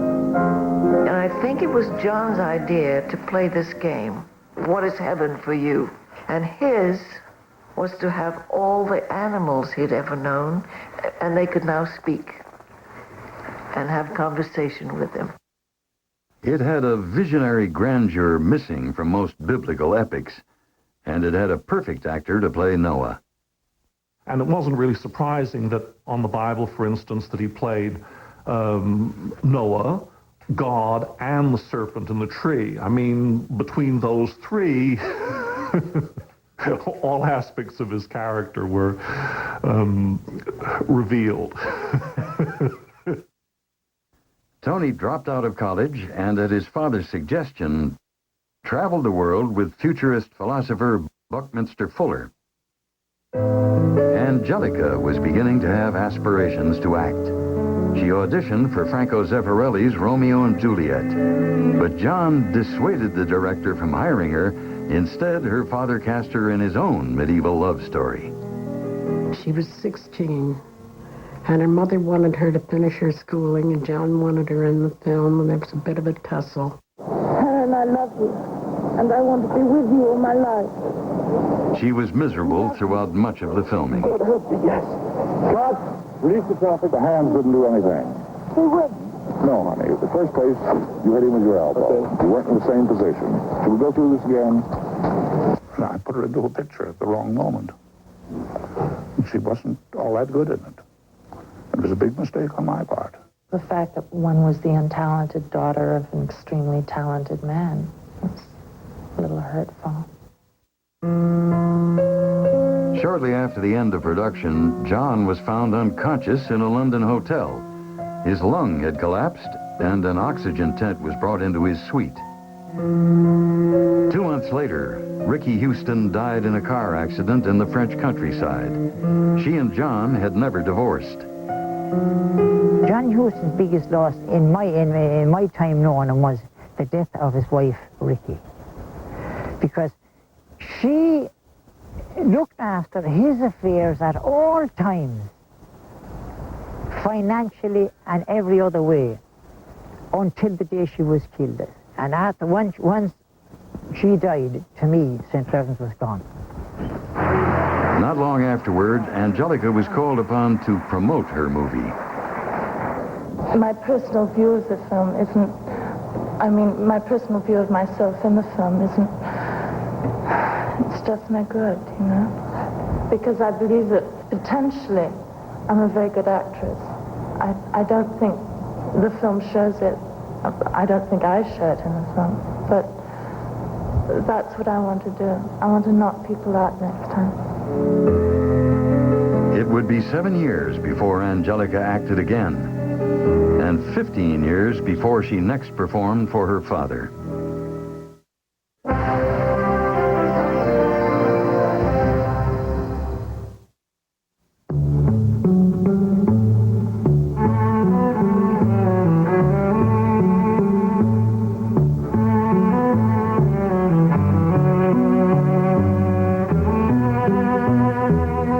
Some people will naturally put themselves out for others. Which is why one day, we hope that Rebecca's favorite job will be with the world's favorite airline. I sometimes go with my dad to the lumber store. Not every piece in the lumber store is even, so you have to be careful. International Paper has developed a better grade of lumber. I think my dad learned about wood when he started working at International Paper. The superior lumber helps home improvement stores better satisfy their customers. If you make something out of curly wood, it'll be wobbly. And that's all I know about wood. International Paper, answering builders' needs and yours.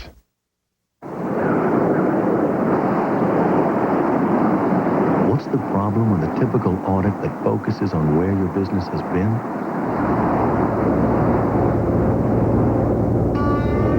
Well, for starters, you've already been there.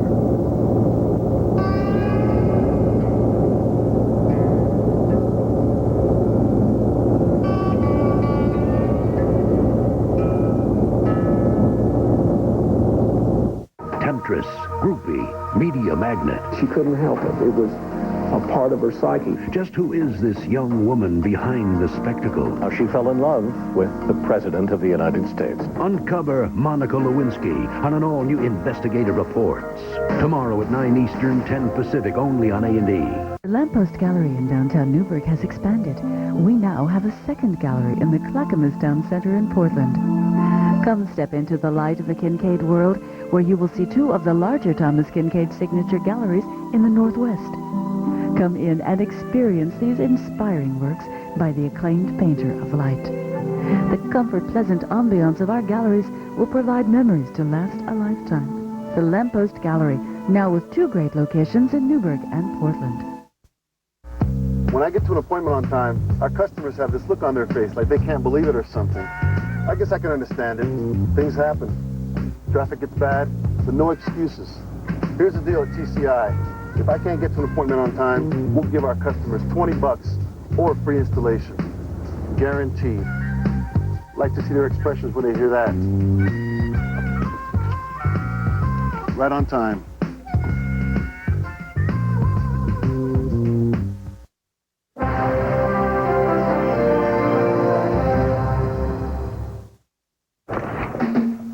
After her acting failure, Angelica Houston fell into a new career, modeling. The great photographer Richard Avedon saw potential in her unconventional beauty and used it in a 30-page spread in Vogue. Angelica moved to New York City, where her modeling career took off. Her confidence regained, she drifted back toward the acting world, where she met and fell in love with a young actor.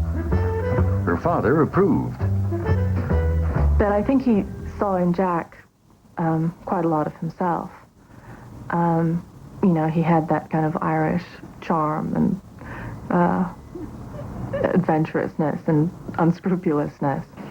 It's what the district attorney used to tell me in Chinatown. In 1973, Houston and Nicholson worked together on the noir classic Chinatown. John delivered a haunting portrayal of Noah Cross, a powerful patriarch full of dark secrets.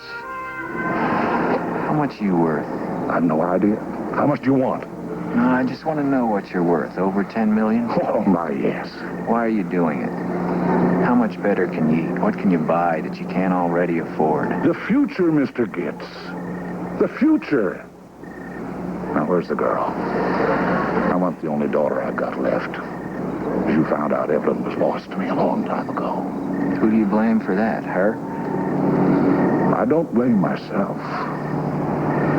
See, Mr. Gitz, most people never have to face the fact that at the right time and the right place, they're capable of everything. I mean, he was always playing John Huston, and he played it brilliantly, you know, and he was an actor after all, and he knew exactly what touches, where Huston touches. Chinatown marked the high point in an otherwise checkered career as an actor. Every time he needed a buck, he was an actor. That was all the time. Angelica's acting career was also reigniting. I met Jack Nicholson and we started to have a relationship. Being with someone who attracts as much attention as he attracts, I was feeling creative without an outlet. And that's, I guess, when I started to think about working again. Gradually, over the next few years, she surfaced briefly in a string of movies. Angelica was beginning to emerge from John Huston's shadow just as her father was slowing down. Here's Dad, for whom the plate of the world is heat. And he's drinking 7 or 8 vodka martinis a night, and he's smoking an infinite number of cigarettes and Monte Cristos, and yet there's a kind of heaviness to him. And you see this in the photographs of that time. In a certain way, he was blocked. And then, of course, his body begins to fail. At 66, John was the same age at which his father had died. It was with fear and concern they approached his 66th year. But he was really very ill for a long time with emphysema. And didn't stop him smoking, though. And in other ways, John's appetites had yet to flag. In Los Angeles, he met Celeste Shane, nicknamed Cece, who had grown up around privilege and horses. He was 66, she was 33. I actually liked Cece, and I had fun with Cece. But why somebody with her energy and her vivacity should... this was not a suitable match. Jane Austen would not have approved. When I first met him, and I was really quite a young girl, I saw the smile, and then I saw it go away, and I said, my God, that's a dangerous man.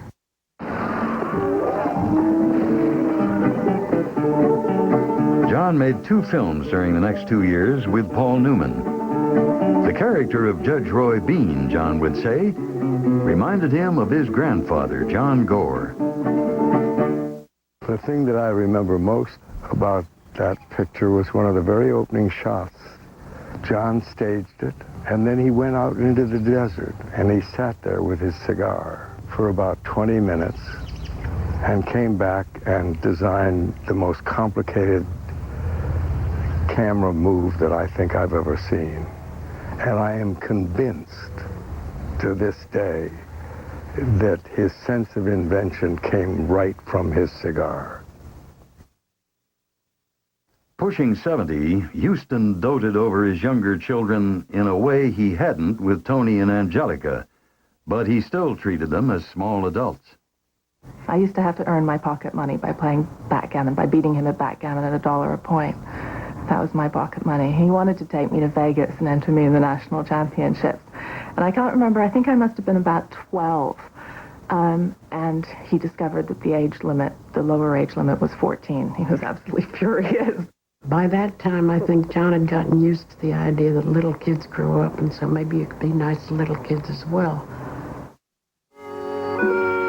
John himself had been a precocious child who had loved tall tales and adventure stories, particularly the works of Rudyard Kipling. With the help of Michael Caine and Sean Connery, we're doing all in our power to tell this wild, funny, and bizarre tale. The man who would be king. It was the kind of movie they didn't make anymore, and Huston made it superbly. He'd walk on the set, they'd put his production chair by the camera, it's all ready, he'd get out, he'd sit down, and you never pushed him first thing on the set. You let him settle down, have a little chat, and you let him go on talking, then suddenly he'd say, well, shall we have a rehearsal? Yes, okay, John. And we're all ready for him, and we rehearse. But if you put him down there and say, okay, John, we're ready, oh, he'd destroy you.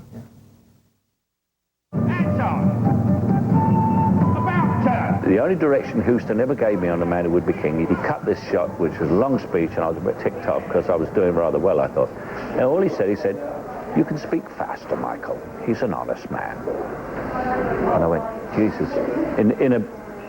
The whole thing was there, you know. Professionally, John was at the top of his game. His private life was another matter. John's wife, Cece, hated St. Claren's. John, unable to fund its upkeep, sold it.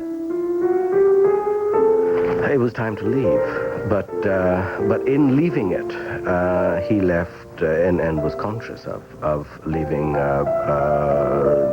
his heart there. In his unrevealing autobiography, John referred only once to his fifth wife. He called her a crocodile. And I lived with Cece for 3 years. 1 year while she and Dad were married, and then 2 years after their very acrimonious divorce. And I stayed with her. In fact, I typed the divorce papers. John was living with his ex-wife's maid, 23-year-old Maricela Hernandez. She would remain with him through his most difficult times.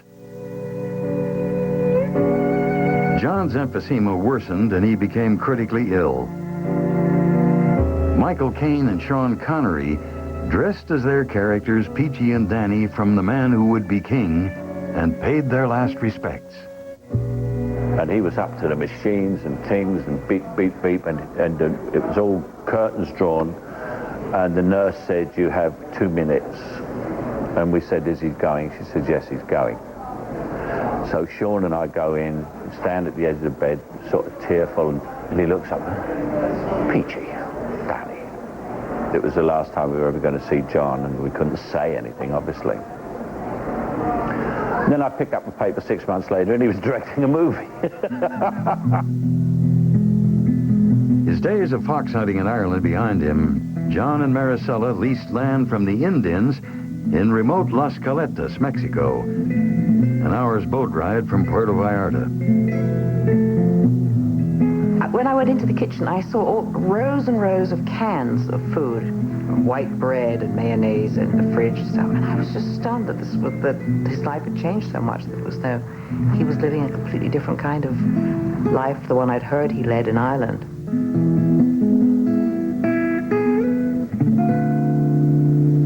A lot of people, I think, hold on to things out of fear. Somehow the possessions they have or the relationships they have, that giving them up feels tantamount to death. In Dad's case, for him, getting rid of the past was a sign of his life. Out of this excitement, it's happened right here. You understand? The director who had always disdained Hollywood had become an industry icon. But at 77, John Huston cared more about making new movies than talking about old ones. His days, dwindling down to a precious few, would be filled with work.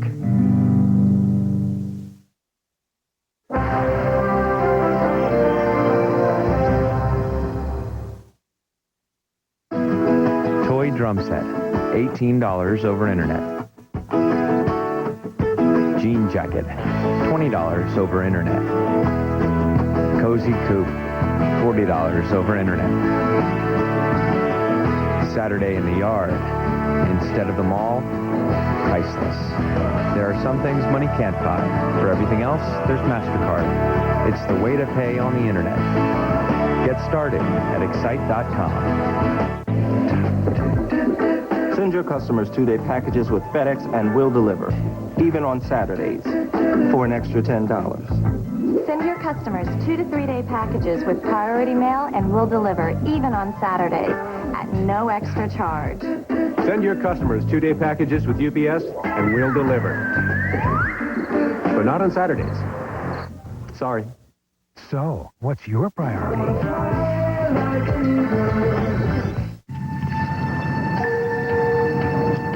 Showtime. We got money. Ready for the money.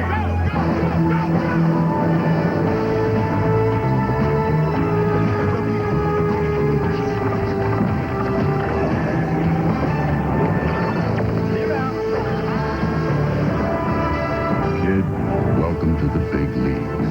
Introducing the new Energizer Advanced Formula. No battery lasts longer. Bring lots of corn for popping, because this is one Christmas spectacle you won't want to miss. Join A&E in a very special presentation as Keith Lockhart conducts the Boston Pops, a show that'll razzle you and dazzle you.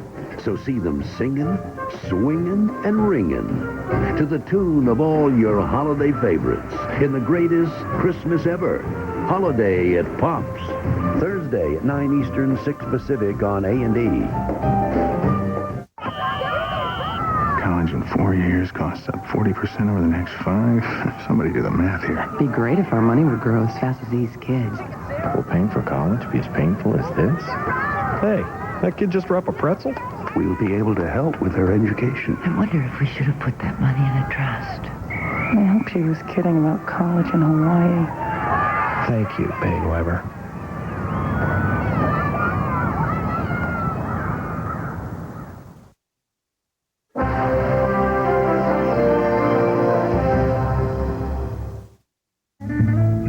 Nearly 80 years old, his health failing, John Huston pared his life down to the things that mattered most. In his biography, he says, I regret not spending more time with my children. And after having written the biography, he spent a lot of time with his children. I suppose I care more about my children than anything else in the world. They're a projection of me. I'm trying to make them better than I am. You know, at a certain point, I think we looked at each other and decided, what the hell, we loved each other, you know. Just as Walter had helped him enter Hollywood, John paved the way for a new generation of Hustons.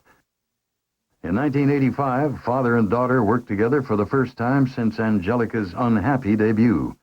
The film, Preetsy's Honor. You want to do it, Charlie? Is that what you want? Whoa.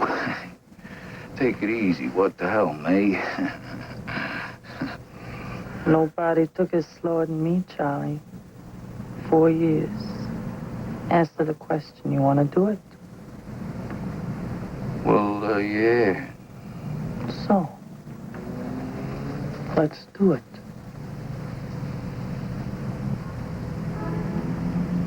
With all the lights on? Yeah. Right here, on the Oriental. With all the lights on. It's proof that Jack and I can work well together. It's proof that I can act. It's kind of the culmination of a lot of hard work and a lot of family investment. Like her grandfather, Angelica could disappear into her character. And like Walter, she would win an Oscar under John's direction. John reached out to his other children as well. He encouraged Danny to direct and even acted in his first film. He was proud when Allegra graduated from Oxford, becoming the first Huston with a college degree. For Tony, he had a writing collaboration in mind. I think as you get older, the things that you have in you become more accentuated.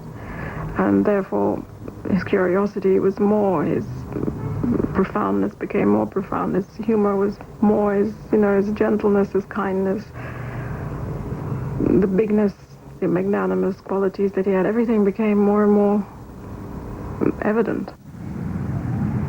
John's emphysema had grown worse. He was now permanently hooked up to a portable oxygen tank. I'm John Huston. All my films, from The Maltese Falcon on, have been about courage, one kind or another. Since I acquired emphysema, I've discovered a very special brand, the courage of those fighting diseases of the lung. They were filming him in there, and he was saying, yes, smoking is terrible. It's just an awful thing. Look at me. I have emphysema. I'm dying. And then he got a little glint in his eye, and he said, but there's nothing like a fine cigar after a good meal. and the documentary crew went crazy. Oh, the cut. All the lung association people said, no. He was in and out of hospital regularly, and he also could not be alone. I'm talking about for personal reasons. He really was fearful of abandonment. I think he was very lonely. I think he was very nostalgic. Sometimes one doesn't know what one's nostalgic about. It's just this loneliness and something inside. Work for Dad was life at the end. Too frail to travel overseas, John recreated 1920s Dublin on a Los Angeles soundstage and cast his daughter in the lead. Angelica, let the music start you down the stairs. On the landing, you recognize the song. As an adult, Tony had stayed away from the film industry and concentrated on raising a family in England. Now, John entrusted him with the difficult task of adapting James Joyce's The Dead for the screen. Tony has written a beautiful script, and he's a very good writer. When Angelica does a scene, she puts her whole heart into it. She's doing it as an artist. So my children are doing me proud. In so many ways, The Dead was Dad's swan song, but it was also the thing that liberated me. The story is about a man's being revealed to himself.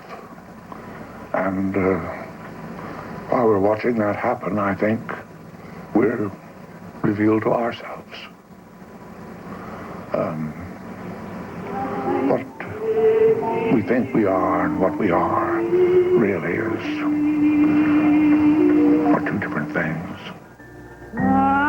Although he was ill, John traveled to Rhode Island to help Danny with his next movie. There, his condition worsened. Marietta Tree, his long, unrequited love, came to say goodbye. There must have been a moment where he surrendered. There must have been, but then on the other hand, I wonder. Not wanting to spend his last days in a hospital, John moved with Maricela into their rented home in Newport, Rhode Island, overlooking the water. He actually made some remark about no matter what he had done earlier in his life, he was paying for it now. Angelica and I had this conversation in the car one day when we decided we're not going to feel guilty when he dies, that that it's a relief, because it is a relief, and it's a relief to him. He hated not being able to do things. He hated the fact that his body had given up on it.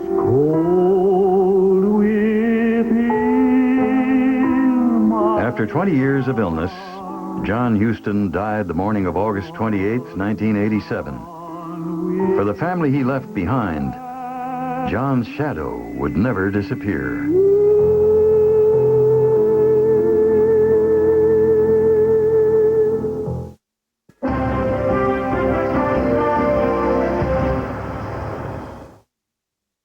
The amazing Wizard rotary tool. The Wizard removes grout. And you can engrave your stuff. It can sharpen your tools. For detail work, there's the flex shaft. Dream device sculpting. The Wizard has 25% more torque. With a high-speed motor that won't bog down. By the end of the century, your TV will have over 500 channels. Almost enough to show you everything the Wizard can do. The Wizard. The tool that knows no limits. Built by Black & Decker. Can I help you with on the account? I kind of need some help. I'm sitting here and I'm not sure how to invest online. I keep feeling like people know more than I do. And so I sit here and I read as much as I can. I have a lot of investing books. This is what's nice about being online, is that you can sit out in the office at 10 o'clock at night and look to see what to invest in. We're trying to place a trade on there. You know what? I have some money and I want to invest it into a mutual fund, and I kind of need your help. This is the money I'm going to live off of when I'm old and gray.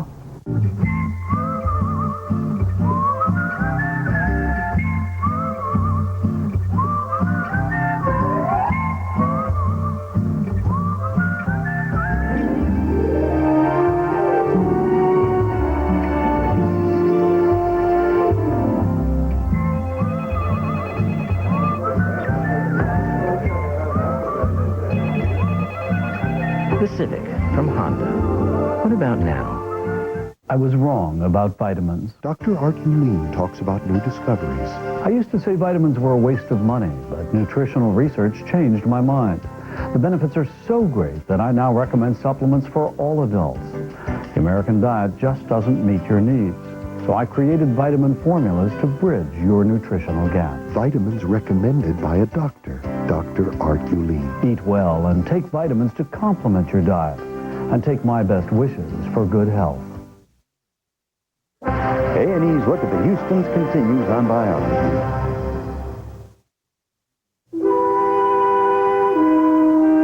John Huston was laid to rest at Hollywood's Memorial Park Cemetery. His final wish was to be buried next to his mother. Dad had very little esteem for what we might call Hollywood values, and it's one of the kind of ironies that after his death, in an odd way, he has now become an icon in this town when he thought a lot of what went on here was fatuous nonsense. John had threatened to have his personal archives destroyed, but never went through with it. According to his wishes, John's last home in rural Mexico reverted to the control of the local Indians. Today, they have turned it into a John Huston tourist attraction. And his beloved St. Clarence estate in Ireland is now a hotel, owned by entertainer Merv Griffin. As a director and writer, Tony developed two projects which his father had long planned to make: a Native American story and Herman Melville's Benito Sereno. Allegra left her career as a book editor to enter the family business. She's now producing a Disney animation feature with Elton John. Largely, he would have preferred if we'd all gone into other fields. And I always used to have an idea that he kind of had templates for how he would have hoped each of our lives would have taken shape. And, you know, Tony would have been Buckminster Fuller. And Angelica would have been, I think, like Princess Grace or somebody. And Danny would have been Jacques Cousteau. And I would have been Marietta Tree. If his children have learned one thing, it's that no one could be John Huston. He had a kind of luck. The thing is that it's impossible if you're one of his children, for instance, to imitate that. That's something that somebody has, and you need to find your own way in the world. And that's, I suppose, the biggest disadvantage to growing up in the shadow of a mountain, is that you think you need to be exactly the same kind of mountain, which is not the case. Angelica's presence and versatility recall her grandfather Walter.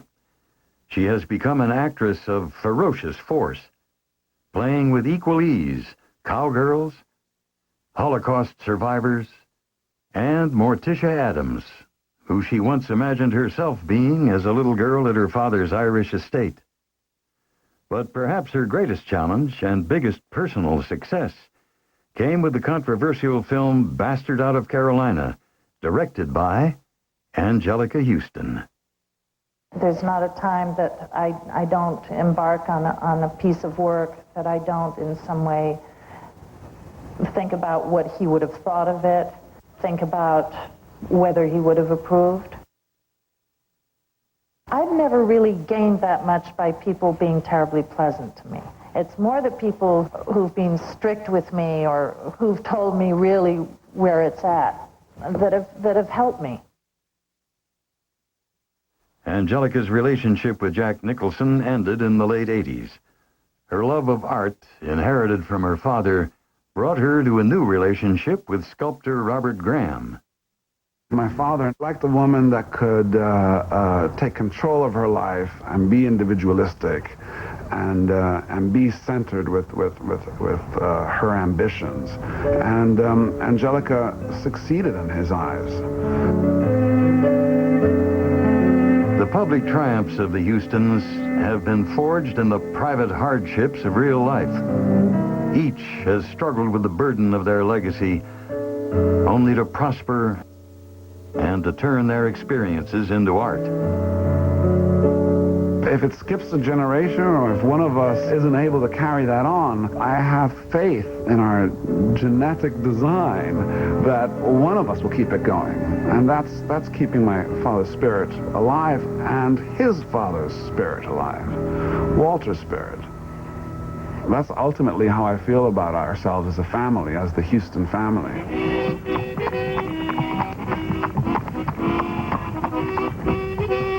The Hustons' great moments on screen are only a reflection of the lives that brought them there. And their legend, a graceful farce, played before a loving audience, willing to be taken in.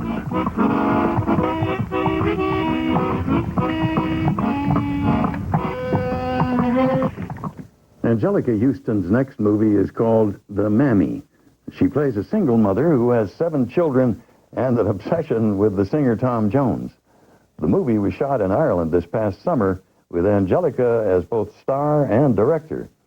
And she freely admits to having imaginary conversations with her late father. And maybe that's not a bad idea if your dad is a legendary director like John Huston. Angelica downplays the idea of a Huston dynasty, pointing out that some families in Japan remain on stage for centuries. But by Hollywood standards, where fame is measured in weeks and months, the Hustons are a dynasty, second to none. Next on A&E, biographies look at Humphrey Bogart. He was a frustrated character actor until John Huston decided to cast him as an unlikely hero. Bogey, on a special edition of Biography coming up in a moment. For A&E, I'm Peter Graves. Please stay with us. Biography, brought to you in part by MasterCard and by the U.S. Postal Service. Toy drum set, $18 over internet. Jean jacket, $20 over internet. Cozy coupe, $40 over internet. Saturday in the yard, instead of the mall, priceless. There are some things money can't buy. For everything else, there's MasterCard. It's the way to pay on the internet. Get started at excite.com. Send your customers a FedEx package in 2 days, and it makes a big, big impression. Cost? Up to $11. Send your customers a UPS package in 2 days, and it makes a big, big impression. Cost? Up to $11. Send your customers a priority mail package in 2 to 3 days, and it makes a big, big impression. Cost? Just $3. So, what's your priority? Next, on Biography. On screen, he personified the tough guy from the wrong side of the tracks. But in private, he was a very old-fashioned man in many, many ways, and he was very much a gentleman. Humphrey Bogart, on Biography, next, only on A&E. Power. 24 hours, 7 days. The most powerful name in news brings you the world.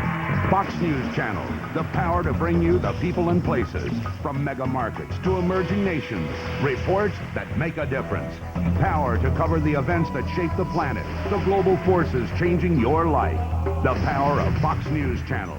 News and information, fair and balanced. The most powerful name in news, Fox News Channel. We report, you decide. Hey, Santa, hear the one about the guy who bought a satellite dish for Christmas? Instead of TCI digital cable? Yeah, paid hundreds more, and he can't even get local channels without a separate antenna or extra dish.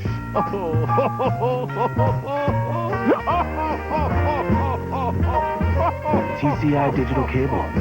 It's smarter. Biography special The Hustons is now available exclusively from A&E Home Video. Call 1-800-423-1212 and for $29.95 plus shipping and handling, receive this feature-length biography.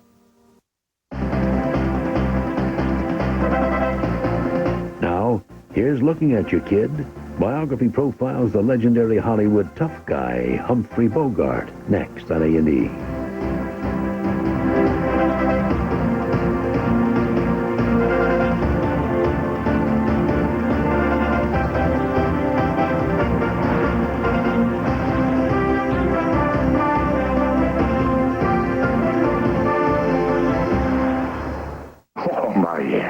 He made this city.